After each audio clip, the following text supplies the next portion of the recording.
Hello friends, सर्वांना नमस्ते. आज इडलीचा बेत म्हणून काल रात्री झोपण्यापूर्वी मस्त तांदूळ स्वच्छ निवडून घेतले आणि डाळही छान उडदाची मस्त निवडून घेतली.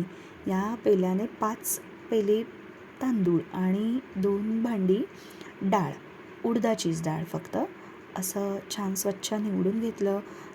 एक 5-6 पाण्याने स्वच्छ धुवून घेतलं.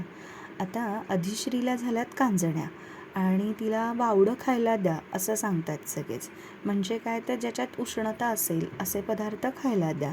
म्हटलं आता काय करावं, तर इडली डोसा तिला आवडतोच म्हणून मग त्याचा बेत आखला.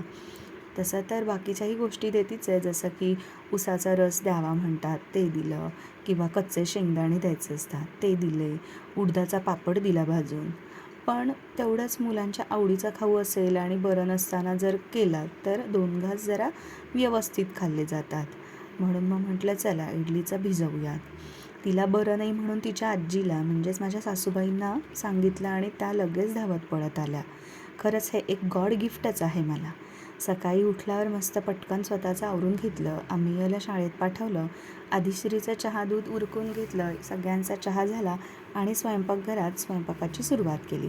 इडलीचं सगळं पीठ बारीक करून घेण्याच्या अगोदर कणिक भिजवून ठेवलं, म्हटलं छान पोळ्या होतील. तोपर्यंत एकीकडे कांदा टोमॅटो भाजायला टाकला. आज छोलेची भाजी करायची होती. आदिश्रीला छोले खूप आवडतात. म्हटलं तिच्या आवडीचं असेल तर अर्धी पोळी जरा व्यवस्थित खाल्ली जाईल म्हणून मस्त बारीक गॅसवरती ही पेस्ट सगळी थोडीशी परतायला ठेवली आणि एकीकडे फोडणी घालतच इडलीचं पीठ सगळं बारीक करून घेतलेलं.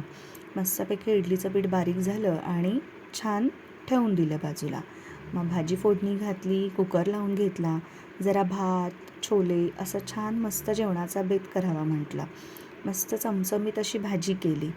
थोडंसं तिखट जरा उचलूनच टाकलं. उचलूनचा अर्थ काय तर पुरतं घालणं, जरा जास्तीचं घालणं. आणि हात आखडता घेणं म्हणजे काय तर थोडंसं कमी, थोडासा चेंगूपणा करायचा तेलाच्या बाबतीत, मिठाच्या बाबतीत. बाकी कधीतरी चालायचं. मस्त नाश्ता करून घेतला, शाळेत गेले. शाळेतून आल्यानंतर दुपारी सासूबाईंनी मी जेवणाच्या अगोदरच असं मस्त आळूच्या वड्यांचा बेत करून ठेवला होता. मग ते मस्त ताव मारला आणि संध्याकाळच्या स्वयंपाकाची सुरुवात केली. इडलीचं पीठ खूप छान मस्त फुललेलं आणि मग एकीकडे कुकर लावून घेतला इडलीचा, दुसरीकडे डाळ शिजायला घातली. इडलीचा कुकर होत झाला की तो थंड करायला ठेवला आणि सांबारची तयारी केली. मस्त सांबारला फोडणी दिली.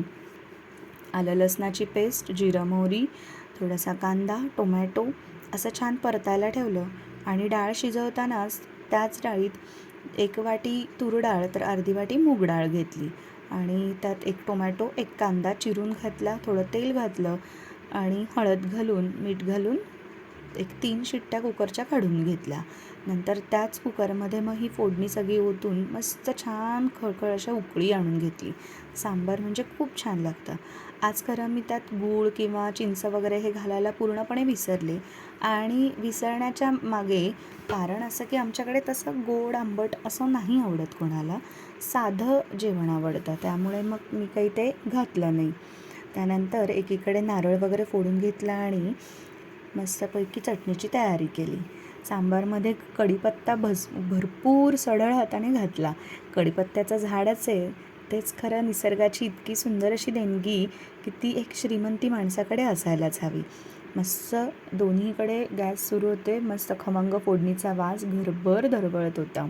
तोपर्यंत बाकीचीही कामं हळूहळू उरकत घेतली की गॅस सुरू असताना बारीक गॅसवरती असलेल्या गोष्टी बघत बघत इतरही कामं होतात.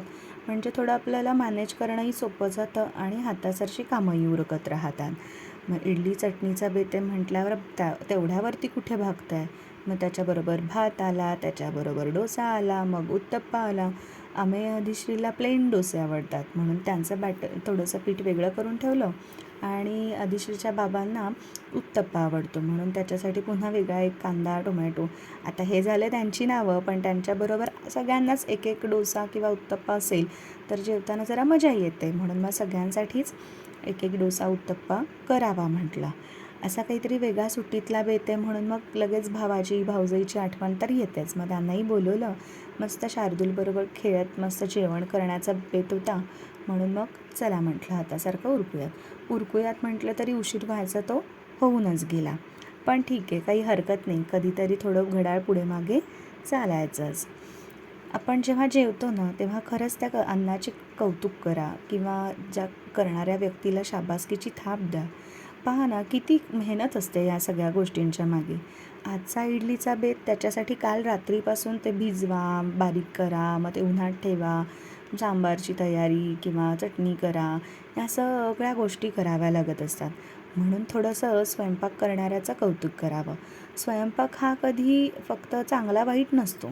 स्वयंपाक हा नेहमीच छान आणि उत्तम असतो. आपण जे काही अन्न खातो आहे ते खरंच परब्रह्म आहे, त्यामुळे त्याची कदर करायला शिका. आपल्याला जे ताटात मिळतं आहे ना, हे काही लोकांसाठी आपल्याला जे साधं जेवण वाटतं, रोजचं जेवण, हे काही लोकांसाठी खरंच मेजवानी असते. कारण 2-2 दिवस न खायला मिळणारी लोकंही जगात आहेत. त्यामुळे जे ताटात येतं आहे त्याची खरंच कदर करा. आता सध्या सासूबाई माझ्याकडे मदतीला मला असल्यामुळे इतकं हातभार लागतो की ह्या ज्या काही गोष्टी आहेत फोडणीत टाकण्यासाठी म्हणा, पटकन कोथिंबीर, मिरची असं छान कोणीतरी निवडून ठेवलेलं असलं की पटकन घ्यायचं, धुवायचं आणि वापरायचं. इतकं साधं सोपं काम असतं.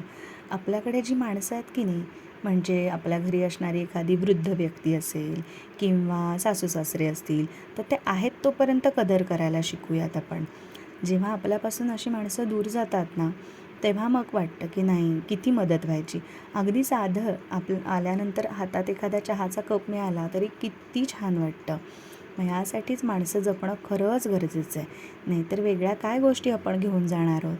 इडलीचा छान कुकर लावला तोपर्यंत मला मिस्टरांनी छान नारळ फोडून दिला, त्याची मस्त चटणी करून घेतली. चटणीची फोडणी फक्त सामान मी हातात दिलं, पण आजचं सगळं चटणीचं माप जे काही होतं ते सासूबाईंनीच घेतलेलं करून. त्यामुळे त्यांच्या हातची चटणी खायला मिळाली, जी की अफलातून झाली होती. उरलेलेही मस्त पीठ कुकरला लावून घेतलं. अजून 2 कुकर इडलीचे करावे म्हटले आणि मग बाकी डोसे करून घेतले. इतका छान बेत झालेला आज संध्याकाळचा जेवणाचा. सगळ्यांबरोबर जेवणात जी मजा आहे ना ती खरंच खूप छान. नाही तर एरवी इतकं काही छान आमचं जेवण होत नाही, साधंच जेवण असतं. आता ह्या चटणीच्या नादात कुकरने सगळीकडे काय ते मिक्सरचं सगळीकडे उडलेलं वगैरे होतं, थोडीशी आवरावरी करून घेतली. छान उरलेलं सगळं सामान जागेवर ठेवलं. आईंनी असं मस्तपैकी आलं लसूण सोलून ठेवलं आहे, कोथिंबीर, मिरची बारीक करून ठेवली आहे. तर इतकी सोय झाली आहे. दुसऱ्या दिवशी पटकन काढून घेता येतं आणि पटकन हातासारखी कामं उरकतात. आजचा मेनू कसा वाटला नक्की कळवा. तुमच्याही आयुष्यात अशी छान छान माणसं असतील तर मला खरंच कमेंट करून कळवा. आपणच आपल्या माणसांची कदर करायला शिकूयात.